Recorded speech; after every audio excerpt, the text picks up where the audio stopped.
अस्सलामुअलैकुम स्टूडेंट्स, क्या हाल है आप सबका। Welcome to my YouTube channel. आज हम न्यूटन्स लॉ ऑफ मोशन को पढ़ेंगे। ठीक है, इस वीडियो में मैं आपको फर्स्ट लॉ ऑफ मोशन और सेकंड लॉ ऑफ मोशन इंतहाई आसान वर्ड्स में बताऊंगी। आपकी सारी कन्फ्यूजन क्लियर करने की कोशिश करूँगी इंशाल्लाह। तो स्टार्ट करते हैं। बिस्मिल्लाहिर्रहमानिर्रहीम। सबसे पहले इसकी हमारी स्टेटमेंट है हमारे पास फर्स्ट लॉ ऑफ मोशन की। A body continues its state of rest और uniform motion in a straight line unless acted upon by the some external force. सबसे पहले ये स्टेटमेंट है, इसको अपने वर्ड टू वर्ड याद करना है। अब मैं आपको एक्सप्लेन करती हूँ। उन्होंने कहा है कि एक बॉडी जो है वो रेस्ट फॉर्म में रहेगी, वो कंटिन्यूस मोशन में रहेगी, उसी स्टेट में रहेगी जब तक उस पर कोई फोर्स एक्ट नहीं होती है। सिंपल वर्ड्स में यह है कि जब तक हम किसी चीज़ पे फोर्स को एक्ट नहीं करेंगे तब तक वो जो अपनी स्टेट ऑफ मोशन को, अपने चलने या रुकने को चेंज नहीं करेगी। ठीक है, अब फॉर एग्जांपल एक स्ट्रेट पाथ है, ठीक है, उस पर आपने एक बॉल को छोड़ दिया, बॉल चलती जा रही अनटिल उस पर आप फोर्स रखें, उस पर हाथ रखें, पाँव रखें और वो बॉल रुक जाए। ठीक है, या एक बॉल रुकी हुई, जब तक आप उस पर फोर्स एक्ट नहीं करेंगे, उस पर एफ फोर्स नहीं लगाएंगे हाथ से, पाँव से या बॉल या बैट से, किसी भी चीज़ से, तब तक वो बॉल जो है वो मूव नहीं करेगी। तो ये हमारे पास फर्स्ट लॉ ऑफ मोशन है। ठीक है, तो ये बहुत ही ईजी है। इसकी डिफाइन को आपने इंटायरली ऐसे ही याद करना है, कंप्लीटली यही वर्ड टू वर्ड याद करना है। लॉज ऑफ मोशन में आप अपनी वर्डिंग यूज़ नहीं करेंगे, आप स्टेटमेंट्स ऐसे ही याद करेंगे। ठीक है, पेपर में भी ऐसे ही लिखेंगे। राइट, तो ये थी पहली स्टेटमेंट। अब दूसरी चीज़ जो आप पेपर में जब इसको सॉल्व करेंगे या आपके पास Newton second law of motion आ जाता है, ये स्टेटमेंट होगी और ये आप एग्जाम्पल के तौर पर लिखेंगे। अब इस एग्जाम्पल को मैं आपको एक्सप्लेन कर देती हूँ। उन्होंने कहा है कि एक फास्ट मूविंग बस जो है वो अचानक से रुकती है और जो पैसेंजर है वो आगे की तरफ बेंड होता है। It is because they want to continue their motion. On the other hand, when the bus start moving quickly from rest, the passenger gets are pushed back against the seat. ठीक है, अब उन्होंने एक बहुत ही common example दिए कि जब कोई फास्ट मूविंग बस होती है, आप एक बस में बैठे हुए हैं, आपको खुद भी एक्सपीरियंस होगा, जब वो तेज़ चल रही होती है, ठीक है, तो आप जो है आगे की तरफ बेंड होते हैं, आप आगे की तरफ जा रहे होते हैं। ठीक है, जब वो कट ले रही हो आप उस तरफ जा रहे होते हैं, जिस तरफ भी जा रहे होते हैं। ठीक है, क्योंकि उसके मोशन में, उसकी तेज़ स्पीड की वजह से आप पे एक फोर्स एक्ट हो रही होती है जो आपके मोशन को, आपकी मूवमेंट को चेंज कर रही होती है। ऐसे जब अचानक ब्रेक लगती है तो आप फ़ौरन सीट के साथ लग जाते हैं। ठीक है, फ़ौरन पीछे को आते हैं, कभी आगे क्यों जाते हैं, जैसे ब्रेक लगती है फ़ौरन पीछे को आते हैं। ठीक है, तो ये जो है एक तरह से फर्स्ट लॉ ऑफ मोशन की जो है वो एग्जाम्पल है।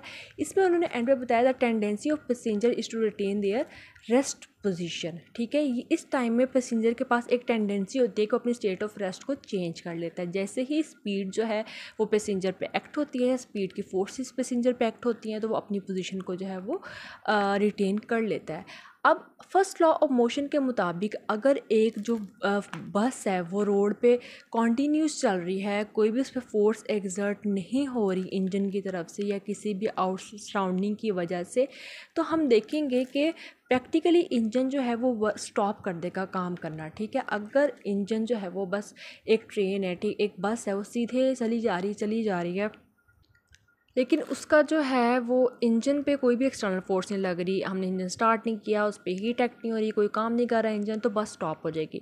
अब बस स्टॉप क्यों हो जाएगी? सवाल ये है कि एक जो रास्ते पे अगर बस चल रही है तो उसको स्टॉप नहीं होना चाहिए, क्योंकि हमने तो पढ़ा है कि जब तक उस पर फोर्स नहीं लगेगी वो रुकेगी नहीं। लेकिन वो क्यों रुक जाती है? क्योंकि जो टायर हैं और जो बस का वेट है वो फ्रिक्शन की वजह से और अर्थ ऑफ ग्रेविटी की वजह से जो है उस पर एक्ट करेगा और वो बस रुक जाएगी। अब उस पर इंजन की, अब एक बस के ऊपर इंजन की फोर्सेस तो नहीं लगी, लेकिन उस पर फोर्स ऑफ फ्रिक्शन और ग्रेविटी की फोर्स लगी और जिसकी वजह से वो जो है बस हमारे पास रुक गई। ठीक है, तो इस चीज़ में इसको एक्सप्लेन किया गया है। ये दो एग्जाम्पल्स हैं आपके पास, इसको आप एग्जाम्पल में करेंगे, इसको आप एक्सप्लेनेशन में करेंगे। ठीक है, आप इसको एक्सप्लेन कर सकते हैं और आप इसकी हेडिंग जैसे 2-3 हेडिंग्स बना सकते हैं। स्टेटमेंट होगी आपके पास एग्जांपल होगी और आप इसके पास थोड़ी सी एक्सप्लेनेशन इसकी कर सकते हैं। ठीक है, आगे उन्होंने हमें इसी में जो है एक और डेफिनेशन थी, फोर्स की डेफिनेशन दी हुई है। Force is a agency which changes और tend to change the state of rest of uniform motion of a body. अब उन्होंने कहा फोर्स एक ऐसी एजेंसी है, एक ऐसा फैक्टर है, एजेंसी कहते आप इसमें यूज़ करते हैं, फैक्टर है उस सेंस में इसको यूज़ कर रहे हैं कि जो चेंज करती है किसी भी स्टेट ऑफ, मतलब यूनिरेस्ट या यूनिफॉर्म मोशन में कोई भी बॉडी है, ठीक है, वो जो है उसको उसके अंदर चेंज लेकर आती है, ठीक है। वो उसके अंदर चेंजेस को पैदा करती है, वो टेंड करती है चेंजेस को। फोर्स जब भी किसी चीज़ पे लगेगी, वो रेस्ट में है तो वो मोशन में आ जाएगी, अगर मोशन में है तो वो रेस्ट पे आ जाएगी, ठीक है। एक गाड़ी है, वो रुक जाती है, उसका इंजन बंद हो जाता है, उसको धक्का आप लगाते हैं, ठीक है, उसको धक्का लगा रहे हैं तो वो मूव कर रही है। अगर आप धक्का लगाना रोक देंगे तो वो गाड़ी रुक जाएगी, ठीक है। ऐसे कोई गाड़ी, आप फुटबॉल है कोई, फुटबॉल को आप पाँव से हिट करें, आप पाँव से हिट करना उसको बंद कर देंगे, फोर्स लगाना बंद कर देंगे तो फुटबॉल जो है एक पोजीशन पे रुक जाएगा, ठीक है। तो ये इसकी आप फोर्स की डिफाइन भी कर सकते हैं according to first law of motion, ठीक है। आप इसकी भी हेडिंग एक बना सकते हैं। तो ऐसे आपके पास जब लॉन्ग आएगा तो आपके पास 3-4 हेडिंग्स बन जाएंगी।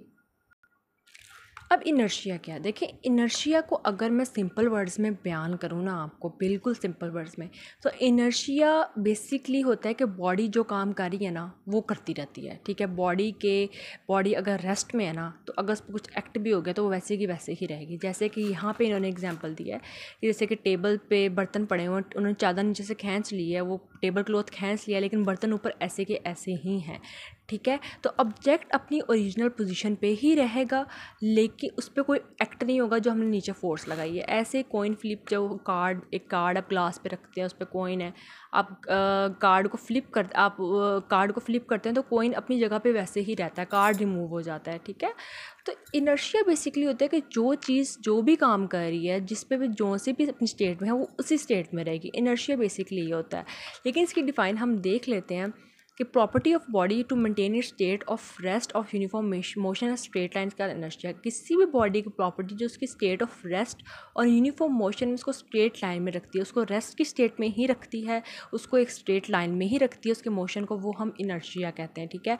और जो मैस ऑफ ऑब्जेक्ट है वो मेजर होता है उसकी इनर्शिया का। जो मैस होता है, जितना ज़्यादा मैस होगा उतना ज़्यादा इनर्शिया होगा, ठीक है। अब मैस जब ज़्यादा होता है किसी चीज़ का, जैसे बर्तन है वो बहुत हैवी होते हैं तो उनका इनर्शिया भी बहुत ज़्यादा हैवी होगा, ठीक है। जैसे एक बॉल है, उसका इनर्शिया, वो उसका साइज़ छोटा है, उसका इनर्शिया कम होगा, ठीक है। तो जो इनर्शिया का एक बहुत बड़ा रोल है फर्स्ट लॉ ऑफ मोशन में, क्योंकि फर्स्ट लॉ ऑफ मोशन में हम पढ़ते हैं कि जिस चीज़ पे फोर्स एक्ट होगी वो रुक जाएगी, जिस पे नहीं एक्ट होगी वो वो चलती रहेगी, अपना काम करती रहेगी। सेम वही इनर्शिया वाली चीज़ कि जो चीज़ जो कर रही है वो वैसे ही उसी स्टेट में रहेगी, लेकिन जो फोर्स से एक्ट करेगी वो अपना काम कर जाएगी, लेकिन उस चीज़ की पोजीशन चेंज नहीं होगी, ठीक है।